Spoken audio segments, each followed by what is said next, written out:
Alright everybody, here we are in the finals of BC Provincials. You know, we got here, me and Kenny Wisdom, about 24 hours ago. It was an absolute downpour. Total tidal wave, total storm. There's a severe storm warning. That's what I heard. And who would have known that just 24 hours later, a water Pokemon will be winning the BC Provincials. We have a great finals matchup. It's going to be TJ with his Kyogre deck. Crazy. Who would have thought Kyogre in the finals here? And he'll be taking on Eric, who is playing your standard Seismitoad Slurpuff deck. How do you feel about this match? I think the Seismitoad matchup is bad, as we've seen. I think TJ played a total of 10 turns versus Chase Maloney in their match. I imagine that it's probably even worse for Eric because there's no Crobats to like add extra damage. They just draw cards. However, maybe on the flip side, TJ won't top deck a Juniper with no cards in hand. So That's possible. And we have a It's Mewtwo. Okay, this is likely. actually pretty decent. So Mewtwo could tilt this matchup quite a bit, actually, especially if TJ, gets that 4 energy on it early, with the Muscle Band. If we have 4 energy on a Primal Kyogre, or if we might see 3 next turn. If he does get the Mega Evolution, he'll have 3. At which point, Eric can respond with something like DCE Muscle Band for a quick 120 damage, even more if he has Laser. So I do like the fact that Eric does have Mewtwo's in his deck. Something Chase didn't do that could have actually scored him a couple knockouts in top 4.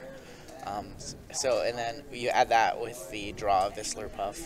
I think Eric might stand, he might last a little more than 10 turns. Maybe. Hopefully. I could be proven wrong. We'll see. I mean, I think the matchup's in TJ's favor, as we've seen all day. That's actually not a Spirit Link. That is a Floatstone. It's a Floatstone. Okay. Okay. Okay. But I think that it's possible, as we saw in the Chase Maloney match. If TJ hadn't topped at that Juniper at the right time, he could have not won the game. I mean, he could, like we said, there's a reality where he just draws 5 items in a row and loses. So we'll see. I think that TJ is probably a 60-40 favorite, so I don't expect Eric to win here. I don't think Eric himself expects to win here, but... So let's take a minute to explain how we got here. So there's 7 grueling rounds. We had a top 8. Jasmine Crouch is the number 1 seed, faced off against Chase Maloney. Chase Maloney got through in that match. TJ is the number 5 seed, bested Kabir to make it into the top 4. On the other side of the bracket, Trevor Reed got through against Ricky Biao. Ricky Biao being the 3 seed to Trevor's 6 seed. And Eric beat Jeff Anderson, who was also running a slightly rogue deck. He had the Nectric Verzian. Absolutely, we saw that on stream as well. That built our top 4, where you saw on stream as TJ got through Chase in a similar matchup. And on the other side, we watched 2 Toads, the Toad of Trevor and the Toad of Eric, battle it out in a long, grueling matchup that saw Eric get it. We have no details of that game, unfortunately. No, I don't know if it went 3 games or... It did go 3 games, but I imagine that no one wanted to watch a Seismitoad mirror today. Fun fact, Eric is the only competitor in the top 8 that we hadn't streamed up until this point, so that's pretty interesting. TJ did get streamed through the top 8, top 4, and now the finals, so he said he wanted to be streamed 3 times, and it's happening. One thing that I'm noticing about the bracket is we had a good showing of both U.S. and Canada. We've seen some pretty nasty blowouts where no Canadians make top 8 or no Americans make top 8. Yeah. So here we have Jasmine U.S. versus Chase Canadian, and then TJ and Kabir. So both Canadians. So we had Jeff and Eric are both U.S. and Ricky and Trevor were both Canadian. So there's three American players and 1 made the finals. Not terrible, and it looks like Eric's gonna go ahead Henriger the Keldeo as he. So he can't get the Floatstone, perhaps. Oh, okay, he does have the DC for the Mewtwo. He's gonna have to go ahead and X-Ball for 60. Again, I like the X-Balling 80 because here. of the must-win. Yes, I like the X-Balling here. It's a lot slower game, obviously, than we've seen. Plasma Kyurem, we didn't see that. I am under the impression that Plasma Kyurem did a lot of work versus Kabir in the top 8. Didn't watch that match myself, but I did walk by as he was frost spearing some things. I mean, the spread damage just sets up the Primal Kyogre's title. I mean, we saw the spread damage be very, very relevant versus Chase Maloney too. Cost him the match, really. Juniper out of TJ. I believe I see 2 Manectric Spirit Links. Or you mean Kyogre Spirit Links? Sorry, Kyogre Spirit Links. Manectric in this deck might be a I little mean, bit too you can play insane. the Manectric Spirit Links. There's nothing saying you can't. I mean, if you're gonna go that route, you might as well put the Black Kyurem in there too. And asleep. And Eric's gonna stay asleep. That's pretty big. Not gonna be great. There's an escape rope. Gonna promote the Float Stone to Kyurem.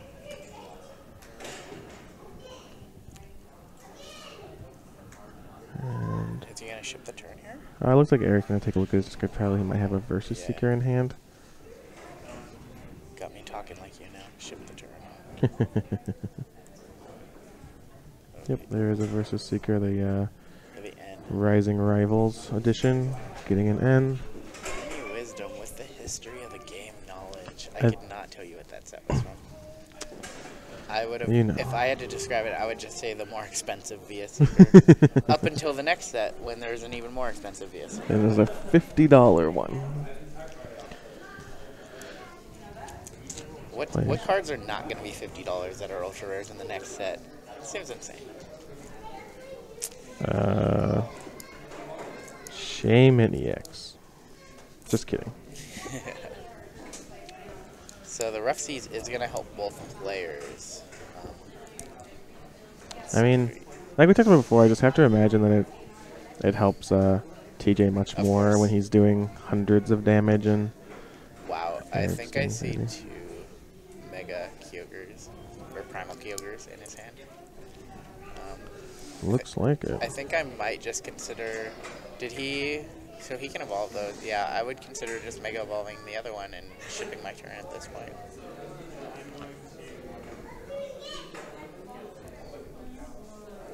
And that's exactly what he's gonna do.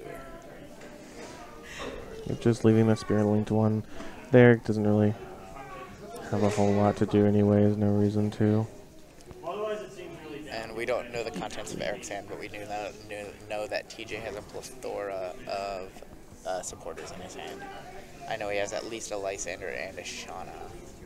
I think I also saw a Juniper in there. Yeah, I imagine next turn he'll just slam the Shauna, hope to draw some energy. Ooh. It's going to be a stellar guidance from Eric. Rough play. I don't think you really ever want to play a Jirachi versus the Kyogre deck, but have to do what you have to do. I also imagine Eric runs Super Scoop Ups, as we saw that was Chase Maloney's plan in the top 4, was to just play the Jirachi and then scoop it back up. Who cares? He did miss 2 Super Scoop Up flips, which turned out to matter a lot for him, ended up costing him, which is the calculated risk. I mean, there's not much else you can do.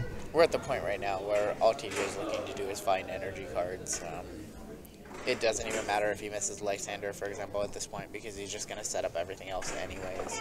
So just having draw support in his hand is nice. He doesn't even need to play any items. Item lock will be somewhat irrelevant at this point, considering that the Float Stone is already on the Plasma Kyurem that's up top. There's a Float Stone on the Jirachi. I'm really curious if Eric runs multiple Mewtwo's, or if he just runs the one. I don't know. I would imagine it's just the one. I'd imagine that at this point in the matchup, the Mewtwo is probably going to be the primary attacker. Yeah.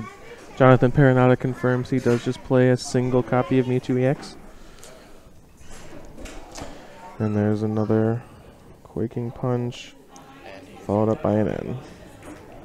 So 2 energy cards here, and we're going to see this Seismitoad be set up for a bench knockout if Eric can't get some healing on it.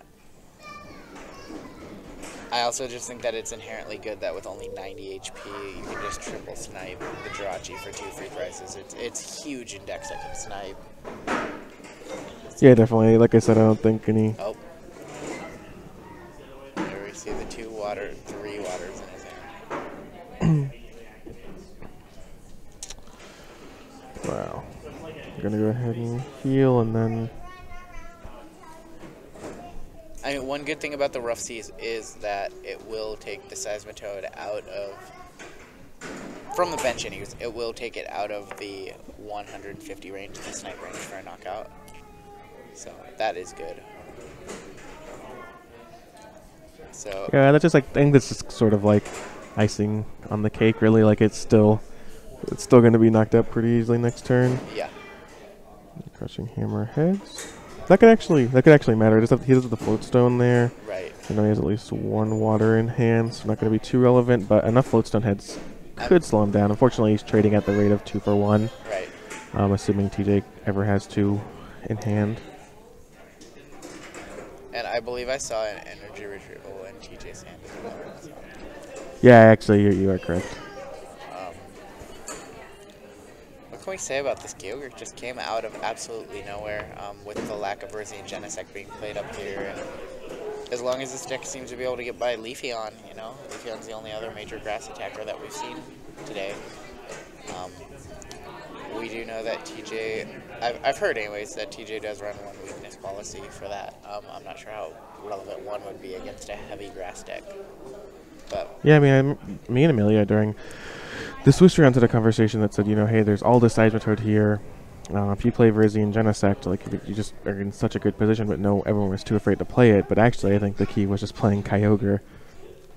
You know, you're going to the next level. No one's playing Verzi in any way. You have a great matchup against Seismitoad. So at this point, if you were playing in States next weekend here in Washington, you see Kyogre doing well, you see Toad relevant. So the stage 1 thinking would be, let's play Verzi and Genesect. The stage 2 thinking would be to play Pyro. Is that, that's a correct assessment? I mean, I think so, but I think playing Pyro is a pretty big risk. That's true. Considering if people just copycat the Kyogre deck list, you're not in a good spot. I would consider playing maybe Why wouldn't you be in a good spot? These Kyogres cannot attack Pyros. Or wait, they're evolved. Yeah, they're evolutions, yeah, so wow. They can. That's the bad part. Oops. I don't know. I maybe would. Not it's hard for quite me a to student say, of the just like being put on the spot. I would maybe consider playing the Flareon deck like we saw Liam Williams playing. Play some more Leafeons in there. Leafeon seems pretty good against this deck right now. Leafeon would be doing 200 without a Bangle, so it seems relevant. We're But ship the turn here without attacking. And that's going to give him 2 extra cards, so the Lysandering up Lysandering up the Puff might not have been the best play. I don't know what the optimal play was, though. Do you think just letting him leave that top and just holding your Lysander might be a better play? I mean, I understand the logic of trying to stall him out for a turn, but he's so far ahead that giving up that resource might, you know, it might make it harder for him to. Well, he does run the 3 Lysander, so maybe not. On the Crushing Hammer. I can't say without having more experience with the deck. It doesn't scream like a great play to me, but I guess it could also slow him down a fair bit. The problem I see is that, I mean, if I don't even know how good the Slowpuff being trapped here would be. Like, you're just attacking, taking a non-EX prize, putting 30 on. I guess the Seismitoad if you just want to make them rough seize it again, or put 30 on the Jirachi if you think they're not going to be able to scoop it up next turn. And I mean, I think that I would have held the Lysander there just because of the overwhelming board state right now that TJ has. He has 2 Primal Kyogres, 1 with 2 energy, 1 with 3 energy. Even if he wasn't attacking that turn, you know, he has Rough Seas to heal him. He only has 50 total damage on his board. And Eric has attacked pretty much every turn that he could in some form. He hasn't shipped many turns. I would have probably just held on to it just to try to set up my KOs a little bit better. I don't know. I mean, it's not awful for sure, but it worked. So there you go. Scoreboard, as they say. Scoreboard.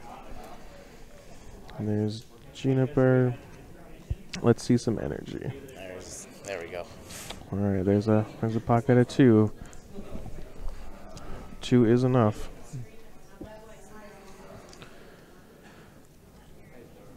And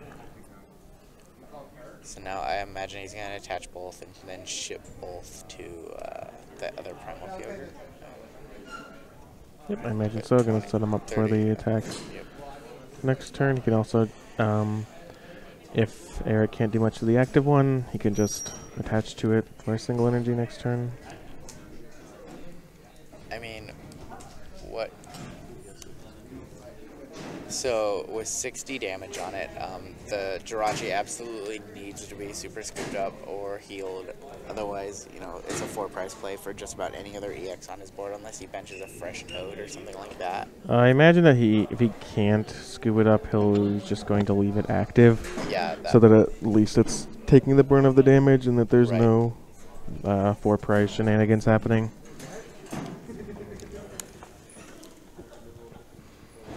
There's an Ultra Ball getting a Swirlix, discarding another Ultra Ball and a Hypnotoxic Laser.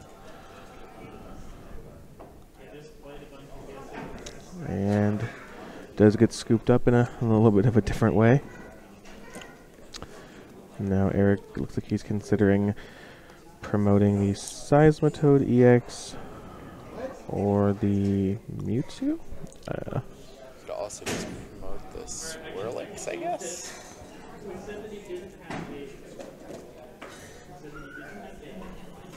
Mewtwo will be doing 120 currently. And he's poisoned, so that'll be 130. It has 30 on it.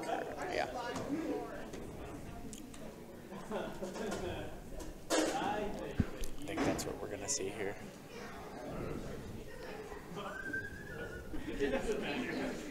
Yep. So did Eric pick up that Jirachi via Is that what I saw? Was that why I missed so much?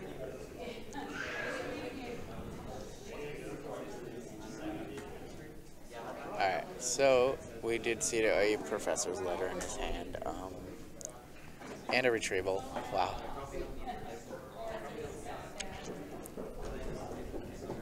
What do you think about his choice? I think retrievals are the clear play over here over superior retrieval, right? Not even superior as a one. I don't think you need to discard card just to get 4. Yeah. Like you can just attach 2 in a turn.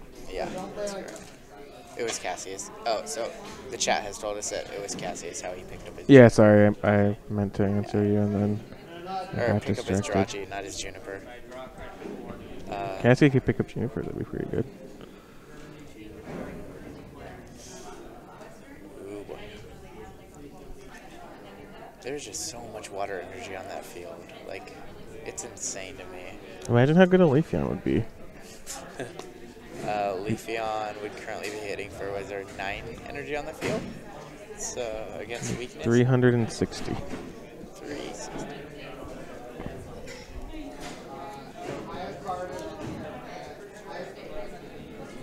And so the Swirlix has 10 on it. It doesn't have any on it. There we go. So I'm going to go ahead and play an N. And I mean, the thing here is Eric's playing this N, hoping that TJ will draw down the 3 cards and not really have much left, unfortunately. As you can see, TJ needs 1 energy to attack with his active, at which point he can move 2 of them from the active to the Primal Kyogre with only 2 on it. He's at 130. Oh boy. Those were 3 big cards. I didn't see what they were. One was Lysander, one was Computer Search. So he's going to be item locked though, so the Computer Search, maybe not. Yeah, maybe Computer Search not too relevant, but... Lysander's pretty big.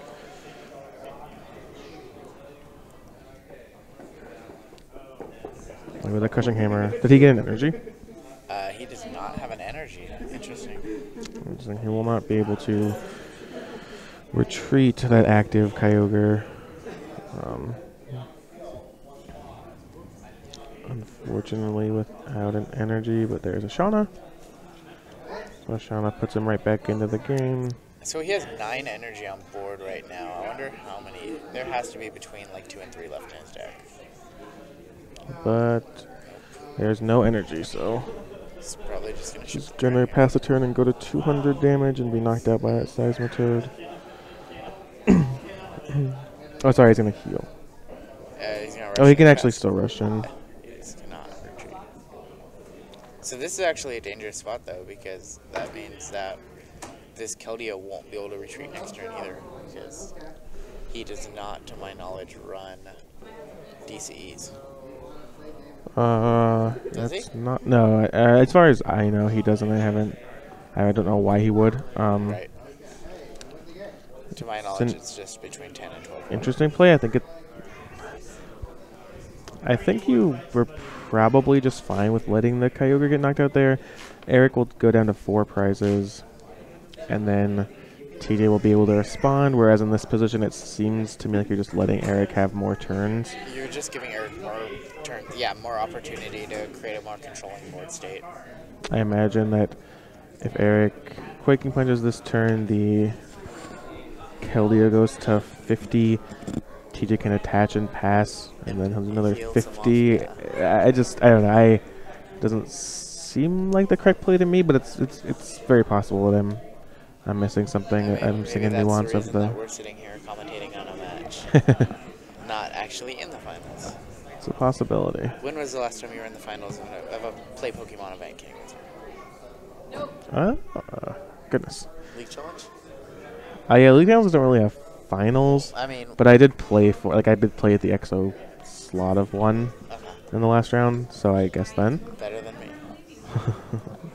What are League Challenges? Before then, it must have been a cities in the 2012-2013 season. Okay. That was the last time that I played. Actually, that's not true. Last year at cities, like last season, I played a bunch of cities, and I ended up making the finals of one before conceding to Rico Connor. And I also made the top 8 of another one, and then where I also conceded to Rico Connor. Rico was trying to get an invite last year, and I was nowhere near. Just wanted to play some tournaments for fun. Sounds about right. I have not made very many finals myself. I won one cities event this year. I did not win any cities last year.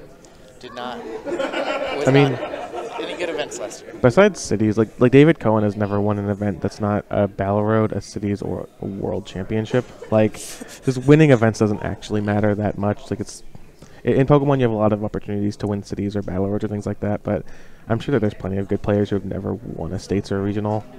They have top 8 of them, top 4 of them, whatever, but the difference between second and first isn't too relevant, besides just the bragging rights.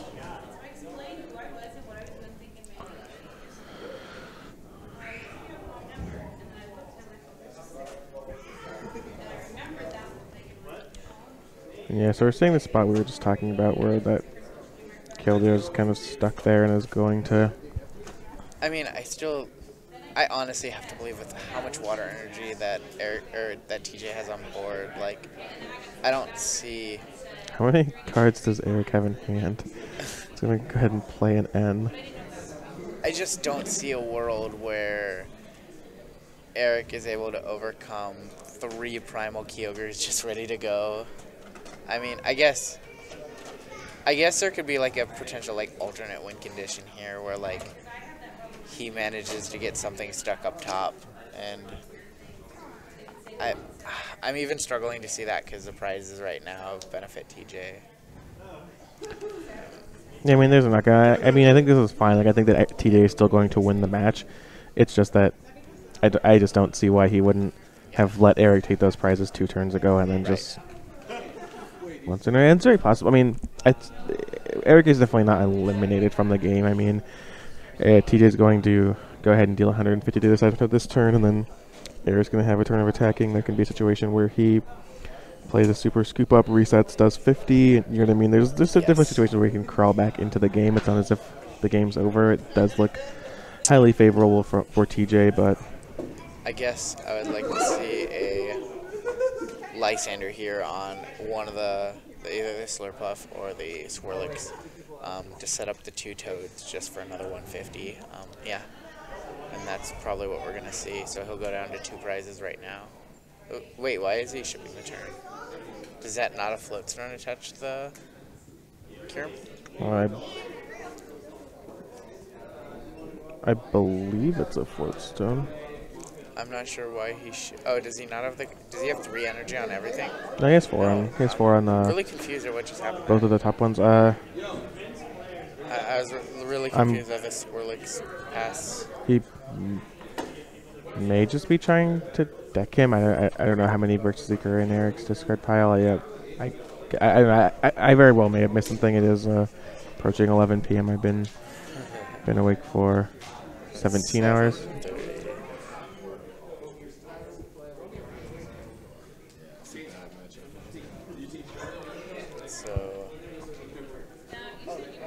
So now this, if he doesn't have the water energy, that this Kyogre is going to be stuck up top. So I go ahead and pass. What? CJ passes. There's been some really strange actions. That is a float stone. I don't understand why he did not retreat that and attack one of the toads. There must just not be any outs for Eric not to get decked. Yeah, that was a very strange way of winning. I think he could have won just by damage many turns ago, but I've seen something. I mean, there was just eventually going to be no outs for Eric to not get decked. There was something very similar that recently just happened in Hearthstone where the commentators were just baffled by the play of one of the top players in a pretty relevant tournament where they thought he was playing so overly safe, but he was apparently playing his enemy / kind of friend, and his whole game plan was to just deck him out anyways because he knew the guy's entire deck. That's just a really weird win condition. I think maybe TJ was under the logic that the more time the better because he wins fairly quickly with his deck, whereas Eric plays a much slower matchup, so the more time that he can take in game one. Keldeo died from poison going into Eric's turn. Okay. Interesting. Okay. Thank you, Martindale, for telling us that. I'm not sure when that was. We've been. So it was the turn where the Keldeo died, and then he promoted the Kyurem, and we didn't understand why he didn't retreat the Kyurem. Oh, okay. All so apologies. It was still Eric's turn. So I have to. So I guess that was just okay. I knew we must have had to have missed something. Yeah. I still have to assume though that maybe he still could have attacked that one turn. So I assume that maybe he was just trying to use time specifically for the. And it also just all goes back to the Kyurem, the Keldeo. I'm just not.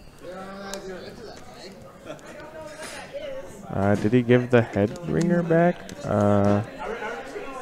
This is. I didn't actually see. I can only assume so. I was looking at the chat when they were. Yeah. Reshuffling. They also have very different. They're also pile shuffling. No, they have the same sleeve, I think, but they're pile shuffling, so they'll notice it if they didn't.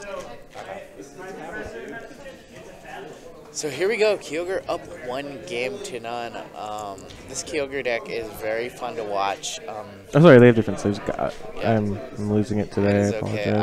I will safely drive us home 140 miles through a border. No big deal. I have to drive the rest of the way, though. That's correct. So you will be driving at approximately 3 in the morning. Yeah. I'm going to instigate a no sleep rule in the car so I can stay awake because if you all fall asleep, I am going to fall asleep. And I don't imagine that I'll actually fall asleep.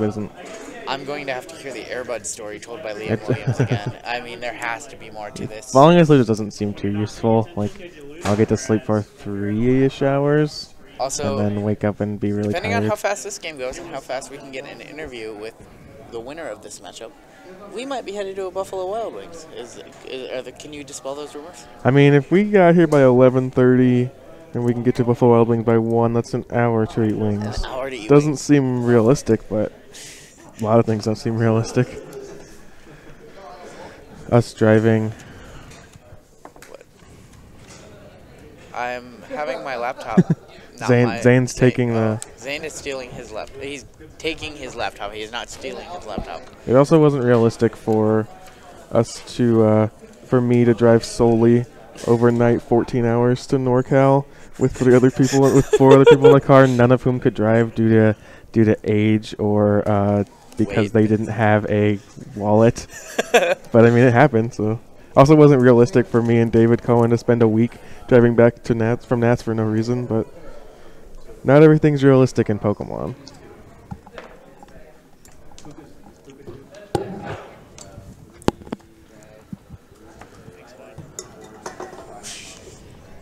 Alright, so here we go. We have a we flare see. tool So immediately. Eric starts. He's going to go ahead and slap a head ringer. This is a great onto start the for both Keldeo. of them. Yeah, Keldeo versus Jirachi. Jirachi. Perfect. And Eric just has nothing in passes. Wow. It's going to be reminiscent of the Chase Maloney match. I think in this scenario, I would have actually used a letter to discard him because he does run the retrievals. Just a little something I might have considered. He runs so much water in this deck. Just having multiple ways to get it back seems good. I don't think it's super relevant, though, especially if he gets item locked. He gets a second Keldeo and a Float Stone. That's pretty big. Going to go ahead and get out of that. Eric draws as an irrelevant card. I would like to thank Zane Nelson for taking the laptop that was in front of me. Now I can no longer tell you what Primal Kyogre does.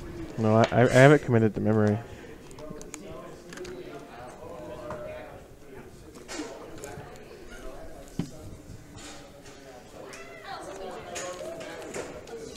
So there's an Ultra Ball after a Crushing Hammer. So Eric is going to... he actually started with his Jirachi. Wow, I was going to say he's going to be able to fetch his Jirachi and get there, but... He didn't go 2 levels deep. I don't think that's what's going to happen. Goes ahead, gets a Seismitoad EX. What do you think about multiple Jirachis? I've seen it with some success and some... I heard that some people were testing it in Flareon, and it just seems like a little bit much to me.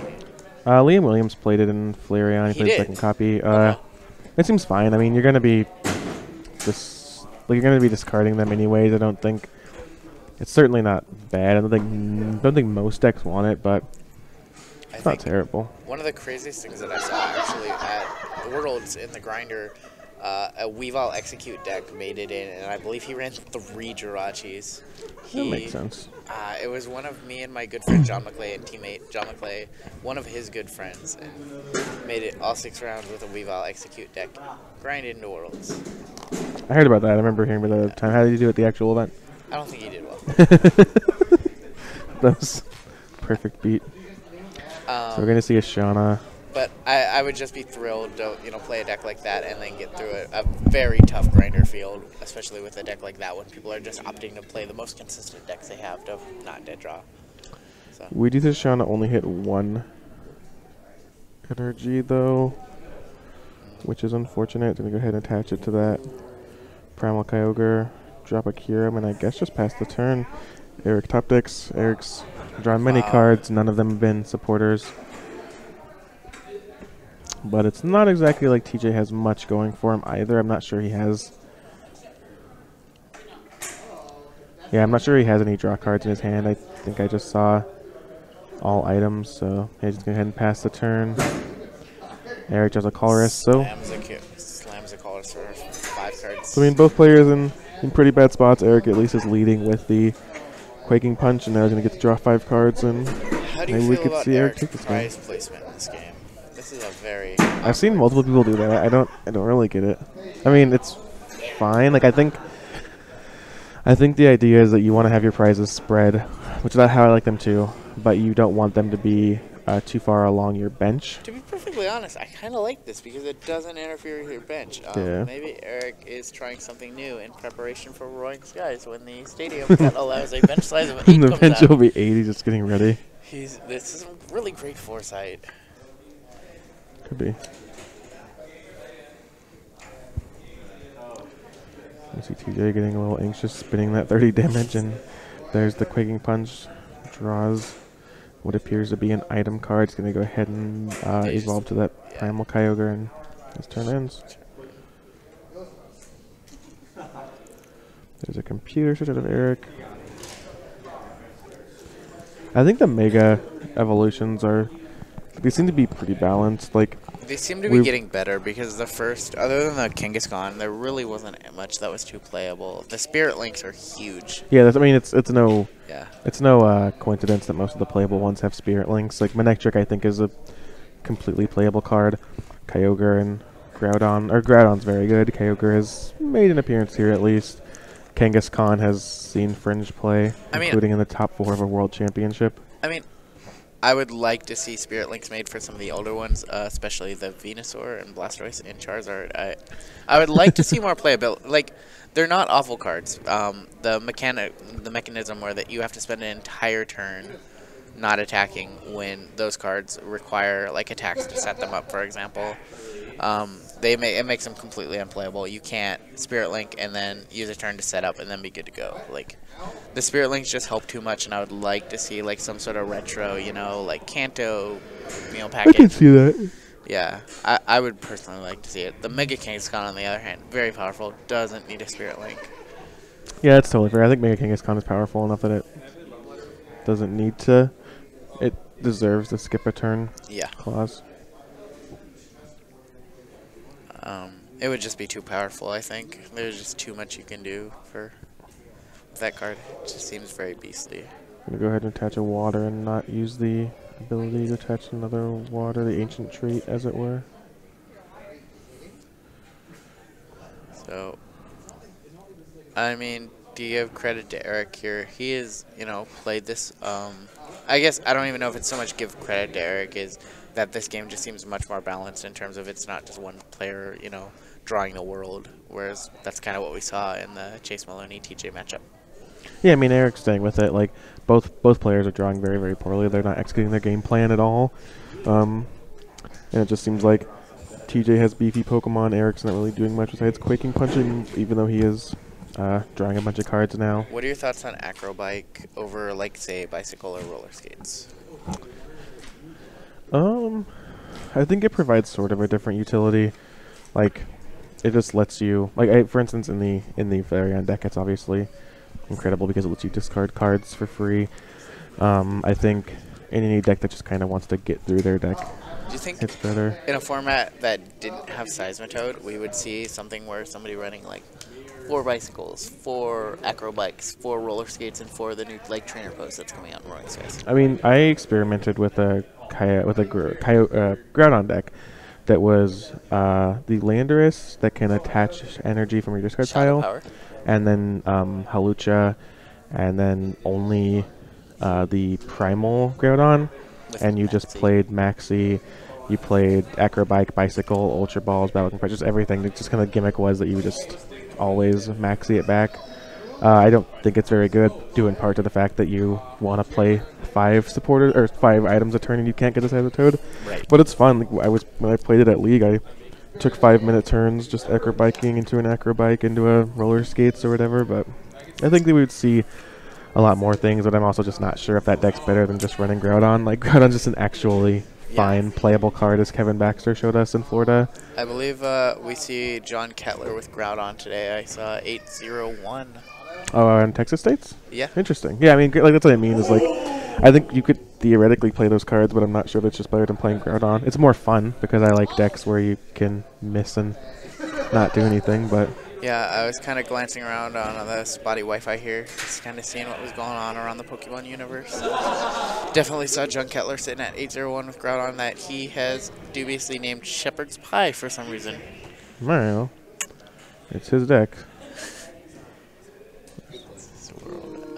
So the Kyogre train has left the station, and it looks like it will be attacking for the next few turns, foreseeably. I don't think item lock is too relevant, other than the retrievals and the letters. But I just don't know if TJ has the energy. He only has 2 energy on that active one now. And by the way, guys, right now, if you're chatting with us in the chat room, I am no longer... Yeah, if you're watching live on Twitch, we don't actually have the chat open right now. We're trying to save time in breaking down the venue, and so we're taking away all the extra things. We will be finishing this match, of course, do a quick interview with the winner, and then we will be heading our separate ways. We will be headed 140 miles south. That's true. So, let's see.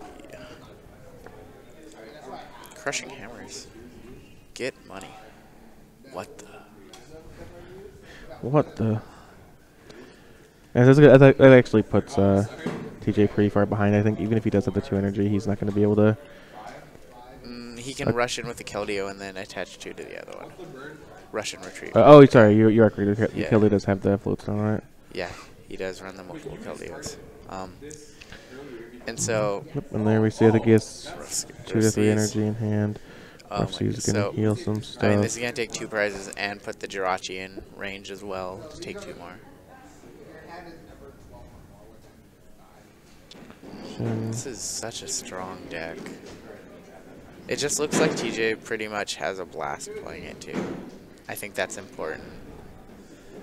I mean, TJ, I did a quick interview with him, and he said that he, played the deck because partially he thought it was actually good, but partially just thought it was fun and wanted to do something cool, and thought, this weekend no one plays Verzi, and I'm probably going to do pretty well. Maybe win the whole tournament. I think that's something that's really understated. I'm just having a blast this year, playing just whatever I want to. I've played Night March a lot at cities.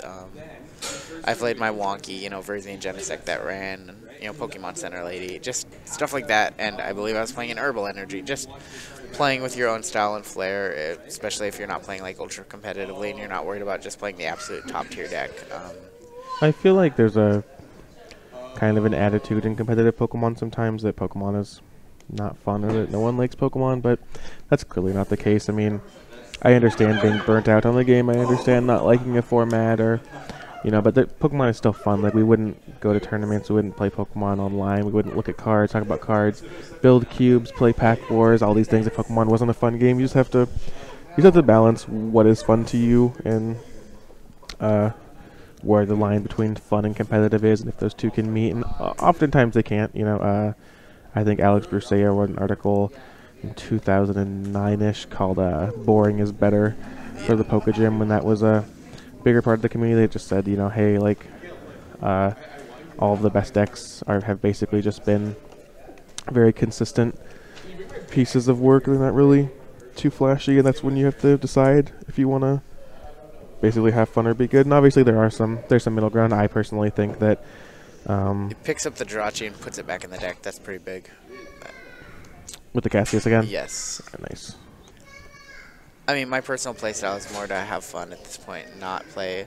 I'm not a big fan of control decks. Seismitoad doesn't really synergize well just with my Spirit of the Game philosophy.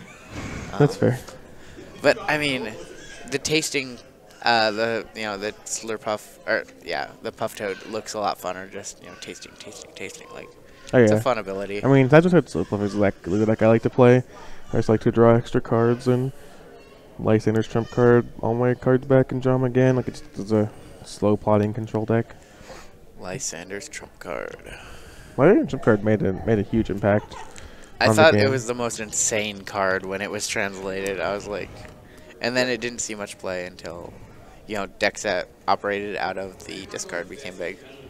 Yeah, and it's really cool. I think I was talking with Amelia earlier. I think that it's interesting to see where the line is drawn of supporters that don't actually provide you card advantage, such as Pokemon Center Lady, such as Team Flare Grunts, Lysander's trump card, all of these cards that you have to kind of balance how many you want to play, because you also need to be drawing cards. To be completely honest, I find Archie and Maxie both insane in that not only do you get a really, really good ability, you also get to draw 5. Oh yeah, you just have to work for it. I mean, you do have to work for it, but there's just like, it seems like the Flareon players just have absolutely no trouble working for it. The good ones who, understand the little things like propagate for an Ultra Ball, just to be able to Ultra Ball again and, whittle your hand down. Oh yeah, there's just so many discard outlets now, especially in the decks that are dedicated to it, that are playing propagates and such. I mean, you have Ultra Balls, you have Battle Compressors, you even have things like Audino in that deck. Just you have a million things that discard cards. Yep. And there's 150. What's that? This is game 2. TJ's up again. You probably have time for that. Maybe not. Sorry about that. Had a question coming in from one of the organizer, actually, Sandy, who has done just a fantastic job at every BC event, it seems. Yeah, this event, this event started, official start time of 10 o'clock. Yeah. We played 10 rounds, including a lunch break and a short dinner break, and it's only been... It's 11:15 It's 11:15, yes. It's very well ran. I went and played at a cities where we had round 2 at 4 p.m. I've definitely been there. It's not a fun place to be. Definitely not.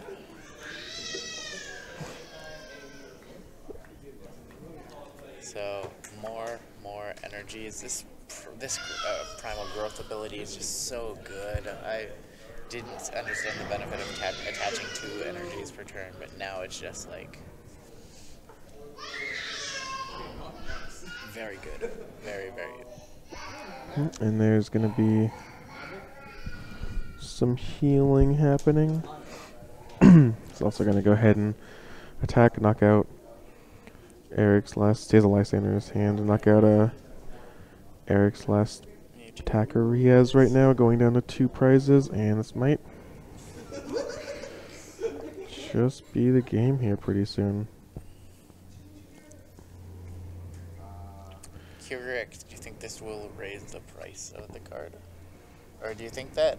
I always have this perception coming from Washington that, like, our meta is so different that when something starts doing really well out here, like everybody on the East Coast and where the hotbeds of really great players are, they just kind of look and like, oh, well, they're so far up there. Like, I don't know. I actually haven't paid attention to the specifics of metagames in regions like that since I haven't been playing competitively, since I've been streaming.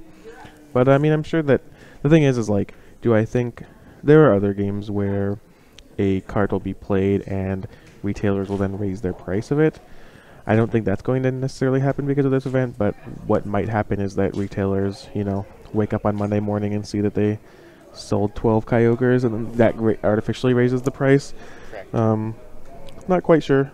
I don't think it's going to be a very expensive card either way. You know, TJ had to play in a format, had to play in a tournament where there was going to be no Virizion and very little Leafeon. Correct.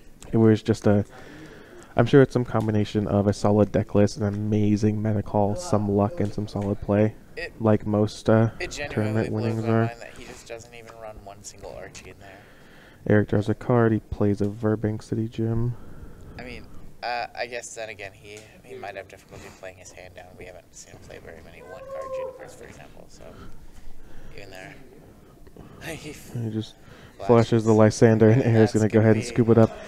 TJ Traquair takes home the Vancouver, British Columbia Provincial Championship. Strong performance by Kyogre here. Everyone here is pretty tired. I've said that all I've wanted to say to TJ on his top 4 interview. If you want to go back and watch that. Amazing tournament. Absolutely really interesting. I mean, we started off with a lot of Seismitoad. Seismitoad was 5 of the top 8, I believe, and we saw the deck that most through Seismitoad win. We saw the Virizion EX, Shaman EX Manectric deck make the top 8. You know, a very what's the word? Very Tyler dense. Nemours, Gengar. Yeah, Gengar deck. He ended up getting exactly 9th place. I mean, the format was very, very centered, but it's, you know, Kyogre, things like that prove that things can break out. Lastly, I just want to thank Top Cut Central. Go ahead and go to topcutcentral.com, enter the coupon code BUBBLE to get 10% off your order. If you like the streams, I know there's some of you who've been watching the stream all day.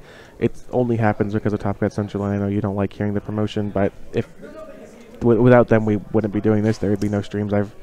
We've probably produced 100 hours of Pokemon content in the past year and a half because of them, so they're definitely an important piece. Thank you, James Good. You're really an unsung hero, you know, sitting here talking, evaluating the matchups, you know, doing the commentary for 12 plus hours today.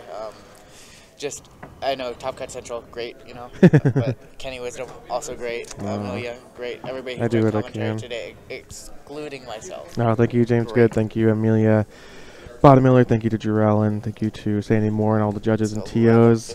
11:15. We're going to make it. We're going to make it. Have a good night, everyone. Kyogre Kid 2.0 in the house. I love you. Good night.